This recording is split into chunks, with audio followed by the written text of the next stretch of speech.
I wonder if you can hear that little wren. I've just been supervising the cat's breakfast and they can't make up their mind whether they want to come back and finish or not.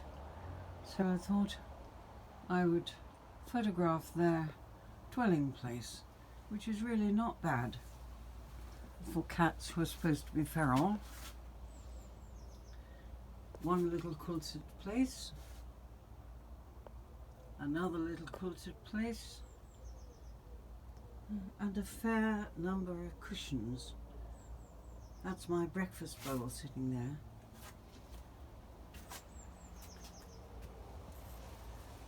Outside, it's quite windy.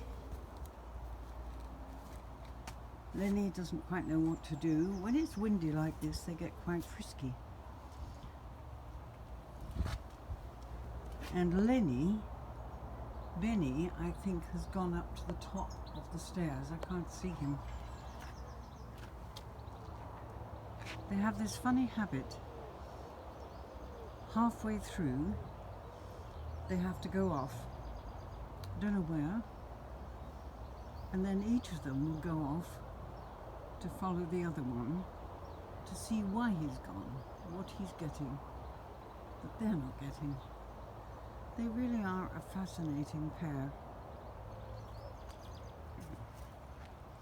Here he is again. He's not been well, and I had to ask about the vet, but he seems to be recovering. Don't quite know what it was. And here's Benny, who likes to go down by the gate. When he's down by the gate, he will sometimes let me pick him up. But he won't do that if Lenny's anywhere near. You see, Lenny has come immediately, just to say, she's mine. Cheeky boy, both of you. And you like to chew, don't you? And play. Come on then. You'd let me pick you up, wouldn't you? Yes, I know, but I can't do that and hold the camera. So later on, perhaps. The wind has dropped and it's cool, a sort of post-Easter coolness. And there it's starting again. I see the pigeons up in that tree, and then those big trees that I always think if one of them fell, it would fall on our roof. And now comes the wind again, hustling and bustling, moving everything. God grant his spirit will hustle and bustle amongst us in this difficult time.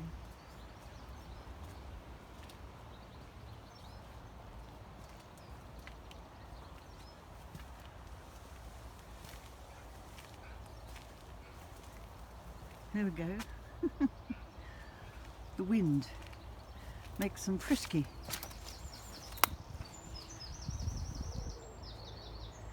This tree here has just lost its blossom.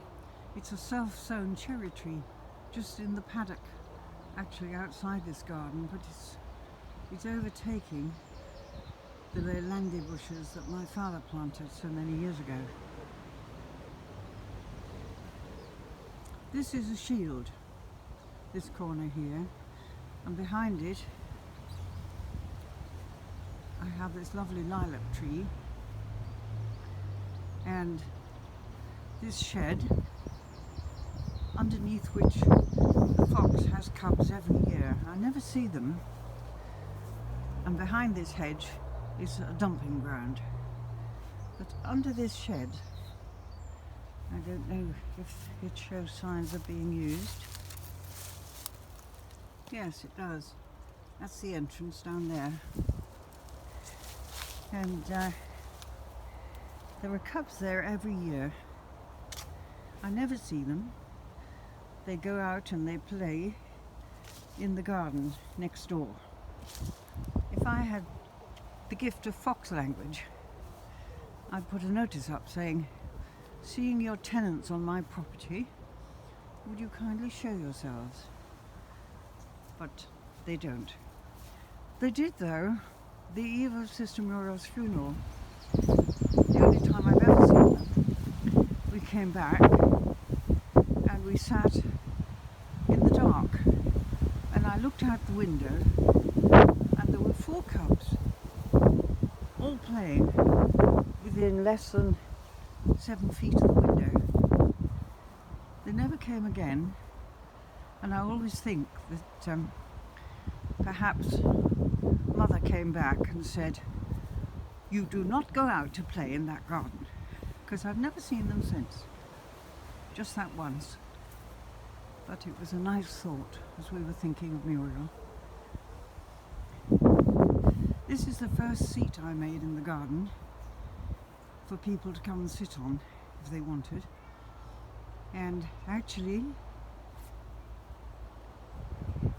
I've got pictures somewhere of Auntie Linda, and I think it's Sarah and David, possibly Robert, sitting there somewhere in my cache of photographs, which I have to sort somehow.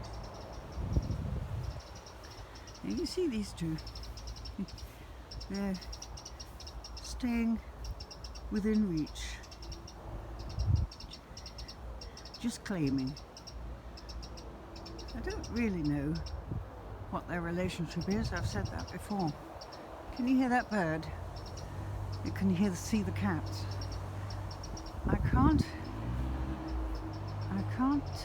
hear the wren here, but she's normally here, and when I do the Angelus at 12 noon, she's always, oh there she is, that little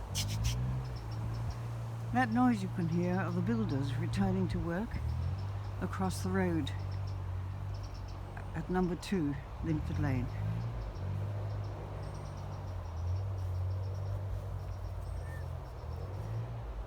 Oh, and there comes the sun. You see the wind in that poplar tree blowing over there. It's lovely out here. I'm a late riser. That's what enables me to keep going through the day. So it's now about 10:30. And I've noticed I've got these little grape there he goes. These little grape hyacinths coming. They're spreading. and getting more numerous. And at the back here, there's more. The bluebells are just starting. They're not out yet. This little plant, Liz, who with her husband does the garden for me, brought and planted, and it's doing well. And the phlox is coming up. The forsythia is over now. And there are more grape hyacinths over here, just behind where Benny was sitting till I came nearer. See what a lovely colour they are. Beautiful blue. And then this bed here is still in flower. There's more phlox coming here. And then these sedums, they will grow, and they're lovely because they last throughout the year. Hello there. And then the polyanthus and the other flowers here are nearly over, but they're still beautiful. Now, here they come again. Goodness knows what they say to each other with those glaring looks. And here we're coming, nearly up to the front door.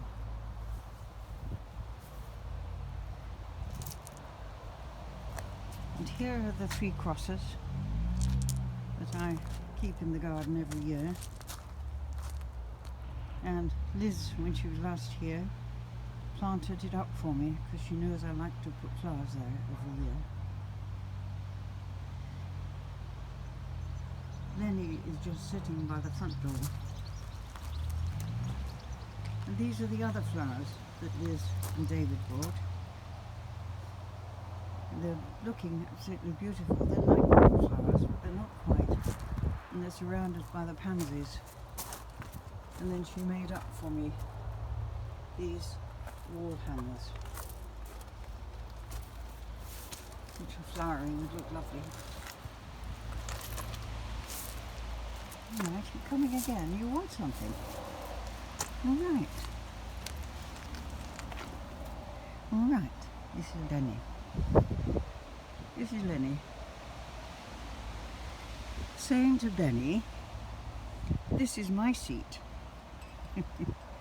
Oh, you are a funny boy. Benny's going off. He's going to find something else. Over here by the garage, I've got this amazing, lovely yellow wallflower. It's grown up out of a crack. As David, our gardener, said to me, if you cracked concrete and put a seed in, it wouldn't grow, would it? But this has burst its way through the concrete. A thought of resurrection. And here are some more that Liz has planted here. They're lovely. They're in such lovely colour. And then these lovely, I'm not sure if these are candy tuft. My father would rebuke me for not knowing that. And then here is the secret garden. You know, I designed this with this piece of grass because Sister Joyce said she wanted to be able to lie down somewhere where no one could see her. I don't think she ever lay here, actually. But this garden is quite enclosed, so it's quite private and quiet. And in the middle is this great tree which I've already talked about, which was grown from a sapling. Down here, beneath all that muddle, and there where the irises are coming, there are two baths. Brian Corrie and I went to Bedford in the car and begged discarded baths on building sites, and he turned them into ponds. And the two here. This is a beautiful, beautiful laurel hedge. When I look at it, it's amazing, really. It grew from such small plants. And there they go again.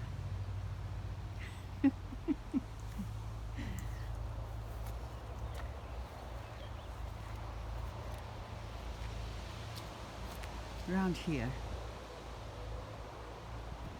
the cardboard I stacked has blown into the garden, and the protector over there to bring on the rhubarb has blown away. And here is rhubarb I shall pick soon, and the last of this forsythia. And then this bit here leading up to the Sisters' Corner. I love these flowers here. Lovely purple acacia and the candy tuft and the wallflowers and the primula. They're still surviving a bit longer here. And the acacia coming all the way up here, and the candy tuft. And these are a sort of wild geranium. They make wonderful ground cover. And then here's a lovely, lovely display of forget-me-nots. They're beautiful. And up here is this lovely clematis. Maggie from Australia bought it for me, and it's died off and come back and died off and come back, and here it is again. Around here, with a seat where we can sit and think. This old shed here belonged to Brother Rodney, and I had it when he was moving out. It's so decrepit, I don't think I can get in. It's full of wood for when I used to have a wood fire, and I think now it's a nesting place. Could even be the wrens, possibly, in there. I don't know. It's safe for them because nobody can get in there except them.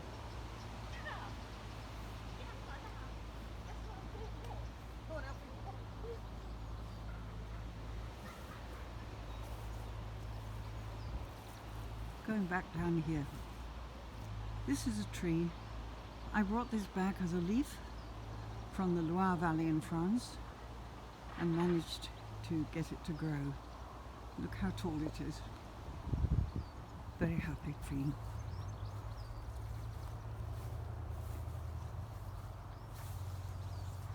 Brian Corrie was someone who used to come to us in Conduit Road. And then when we moved here, he used to come and he'd stay for a week, and he'd be up 5 in the morning out and work in the garden all day. And then at night Joyce would cook him a big meal and he'd watch Star Trek. And a tremendous amount of work he did for us at that time. And here's this lovely cherry which has still got the blossom on. It's interesting how different places keep the blossom. I guess it's more sheltered here. This lovely silver birch behind it must shelter it. This is where I used to grow tomatoes and runner beans, and the soil in this patch is the best soil in the garden. It's beautiful. We use it now for an overflow of plants that can stay here until we decide where to put them. There he is again. And here's this lovely, lovely silver birch. Very tall, beautiful. Over here, this is what I call the Provençal corner. I used to call it the bog pond, but then I decided it needed a better name. So it's got links now for me with France. And behind it, growing in the corner, is a French oak. That again came back as a leaf, a little stalk, and has grown. Look what a beautiful tree it is. Quite different from ours. And this is a beech hedge. Inside here there is another pond, another bath that Brian dug a hole for. I do nothing in here, or at least shall I say I asked for nothing to be done. It's wild. And here you are again. What are you looking for here? You are a cheeky boy. Yes, I know. Yes, I know. This hedge makes a lovely shield around the pond. The reason for this area being like this, ouch, is that when it rains heavily, all the rain comes to this point. Everything slopes down in the garden to this point, and it's always made a flood. So I thought I'd have a pond here, surround it with a hedge, and call it my Provençal corner. Next to it here, still in blossom, is the apple tree. These are Golden Delicious, and they are beautiful apples. They really are. I bought these trees with some money I was given. And then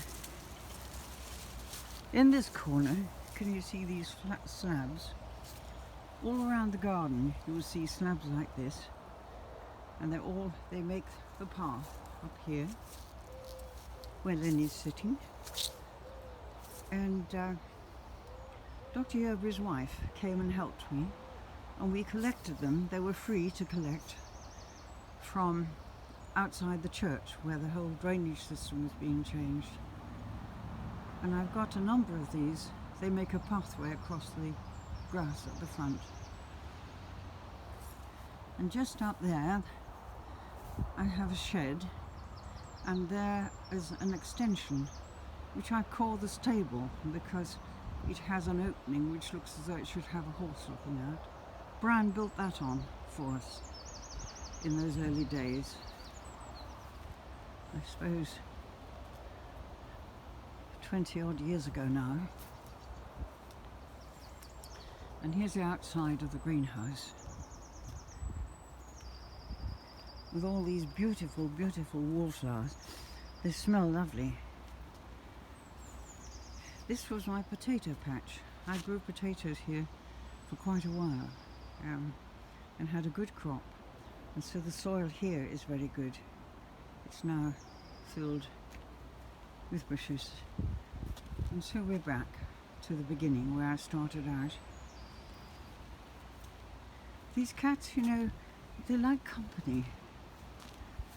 They really are very pleased when I come out and spend time here. It's not just food. They really like company. Which one is this? That's Benny. Now that's his favourite place. Going up on the halfway up the staircase. And Lenny has disappeared. I thought I would just do this little video talk round the garden. I tried to record an Easter Mass, but my skills were not up to it again. So this is an Easter greeting with much love from the garden and thinking of everyone. When I get up in the morning, the first thing I do is to have a cup of tea and say morning prayer and think of everyone. And then I read the paper for half an hour. And I work out where the world is. And then offer the day in thanksgiving and prayer for the future of all of us. You're all so much in my mind and thoughts. God bless and keep you.